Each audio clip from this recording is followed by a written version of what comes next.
Salut à tous, c'est Robin Maïs. J'ai expressément omis de faire une petite démonstration en début de vidéo car je vais vous proposer de rechercher et éventuellement recréer les exercices par vous-même. Avant cela, bien sûr, je vais donner des consignes et des explications. Vous avez vu le titre, aujourd'hui on va aborder quelques arpèges réalisables en drop D. Je rappelle vite fait, ce qu'on entend par drop D, c'est simplement l'accordage de la sixième corde qui ne sera pas en Mi grave mais un ton plus bas, en Ré grave.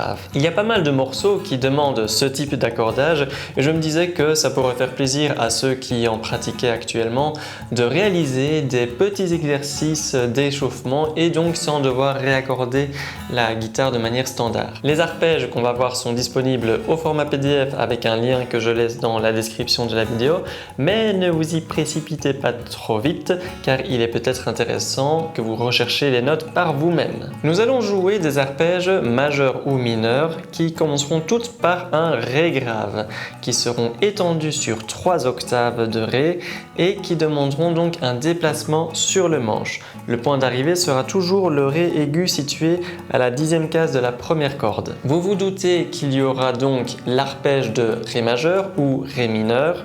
Je ne vais pas entrer dans certains détails théoriques, mais ce sont donc des arpèges qui ont les notes Ré, Fa, La.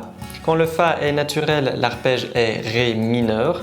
Quand le Fa est dièse, l'arpège sera Ré majeur. Donc, votre objectif, c'est de jouer Ré, Fa, La, Ré, Fa, La, Ré, Fa, La, Ré, jusqu'à atteindre donc le Ré de la première corde, 10e case. Avant de voir une ou deux solutions possibles avec moi, je vous propose de mettre la vidéo en pause et de chercher par vous-même. Cela peut être un bon exercice de reconnaissance de notes sur le manche. Commencez donc par rechercher le Ré mineur avec Ré, Fa naturel, La. La sixième corde à vide est donc notre point de départ, le Ré grave dû à l'accordage drop D. Le Fa sera sur la 3e case de la 6e corde. Bien entendu, ne vous faites pas avoir à cause de l'accordage en drop D. Toutes les notes que vous connaissez sont décalées de 2 cases sur la 6e corde par rapport à l'accordage standard. Le La, c'est très simple, on le jouera sur la 5e corde à vide plutôt que de le chercher sur le manche. Et d'ailleurs, le Ré après est aussi la 4e corde à vide tout simplement. Concernant le Fa qui suit, au lieu de le jouer sur la 3e case de la 4e corde, nous allons profiter des cordes à vide que nous venons de jouer pour déplacer la main vers des cases plus aiguës. On peut donc trouver le Fa sur la 8e case de la 5e corde. Le La qui suit peut être sur la 7e case de la 4e corde et le Ré sur la même case à la 3e corde. Pour les 3 dernières notes qu'on vient de jouer, Fa, La, Ré, je propose le doigté suivant. 3 sur le Fa, 1 sur le La et 2 sur le Ré. Pourquoi ce doigté? Eh bien, pour terminer sur le deuxième doigt qui glissera pour atteindre la note suivante, le Fa à la 10e case de la 3e corde. Ainsi, les dernières notes sont sur la même case car il ne reste plus que de jouer le La sur la 2e corde à la 10e case et le Ré à la première corde à la 10e case aussi. Pour ces deux notes, placez donc le 3e et le 4e doigt côte à côte. Je rejoue tout l'arpège en aller-retour en sachant que pour le retour, nous jouerons les mêmes notes, donc aux mêmes endroits sur le manche et donc avec le même doigté. Voici l'arpège sur Ré mineur.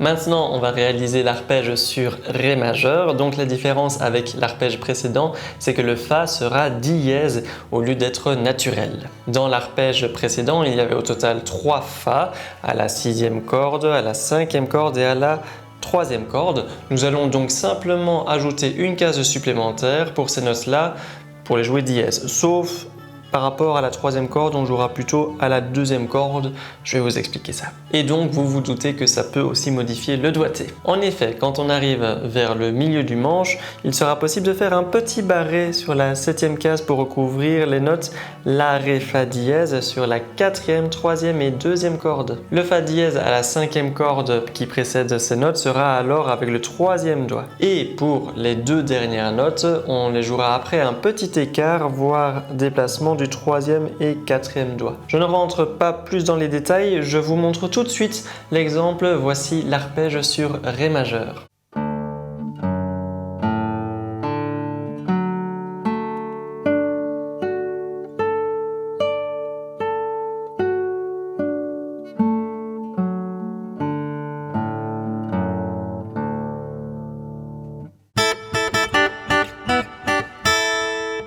Bien, à présent, je vous propose de découvrir d'autres arpèges qui commenceront également par le Ré 6e corde à vide. Bien sûr, je ne parle pas de Ré majeur ou Ré mineur vu qu'on vient de les aborder. Nous allons donc nous poser la question suivante. Quels sont les autres accords, majeurs ou mineurs, comportant un Ré? Nous obtenons 4 autres accords. Les accords de Sol majeur, Sol mineur, où le Ré est la quinte, Sol, Si, Ré, et les accords de Si mineur et Si bémol majeur, où le Ré est la tierce, Si, Ré, Fa, ou Si bémol, Ré, Fa. Commençons par le Si mineur. La différence avec le Ré majeur est qu'il faut remplacer le La par un Si. On aura donc Ré, Fa dièse, Si, Ré, Fa dièse, Si, Ré, Fa dièse, Si, Ré. Donc, on peut commencer en restant en deuxième position car nous avons un Fa dièse sur la 4e case de la 6e corde et un Si sur la 2e case de la 5e corde. Les Ré corde à vide, bien sûr, un Fa dièse sur la 4e case de la 4e corde et puis un Si corde à vide. Voici déjà toutes les notes jusque-là.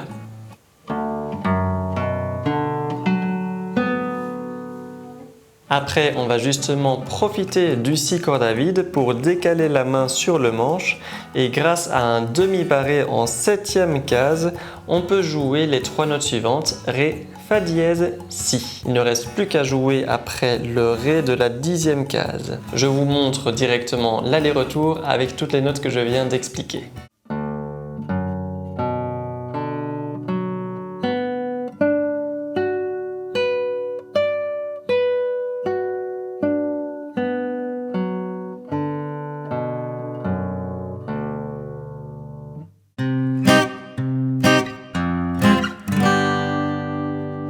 Maintenant, voyons le Si bémol majeur. On a besoin des notes Ré, Fa, Si bémol, Ré, Fa, Si bémol, Ré, Fa, Si bémol, Ré. Les 4 premières notes seront Ré, 6e corde à vide, Fa sur la 3e case de la 6e corde et Si bémol sur la 1re case de la 5e corde.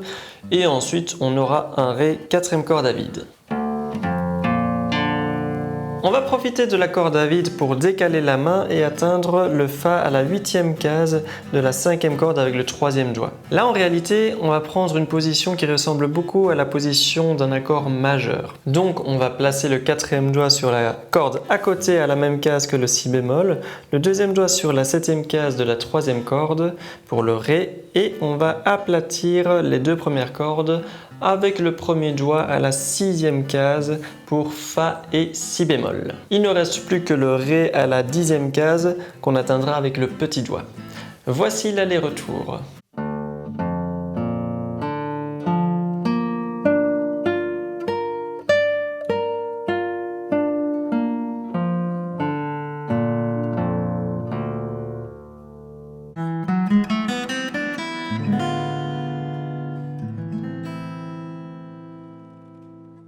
Il ne reste plus que les arpèges sur Sol majeur et Sol mineur. Comme on a déjà fait beaucoup de recherches des notes sur le manche, je vais écourter et tout de suite vous montrer l'aller-retour avec partition et tablature à l'écran.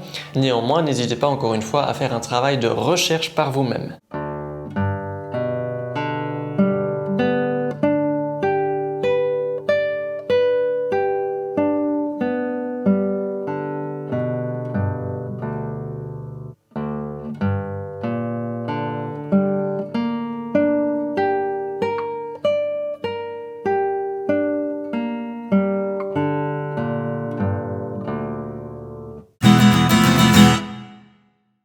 Et pour terminer le tutoriel, je vais vous proposer 2 plans d'arpèges comportant ce qu'on vient de découvrir. Le premier plan consistera à jouer l'arpège de Ré majeur, Si mineur, Sol majeur et revenir sur un Ré majeur. Le deuxième plan consistera à jouer Ré mineur, Si bémol majeur, Sol mineur et revenir sur Ré mineur. Je vous joue cela avec partition et tablature à l'écran. Je vous le rappelle, c'est disponible en PDF avec le lien dans la description de la vidéo.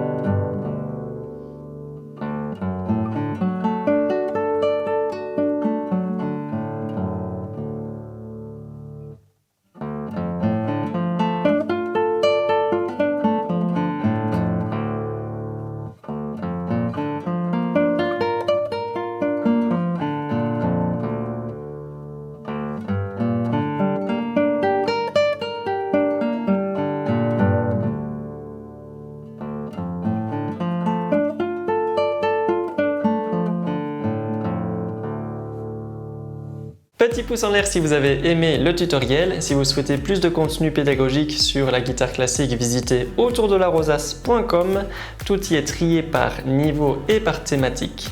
Abonnez-vous pour suivre le contenu de la chaîne et on se voit dans une prochaine vidéo. Ciao!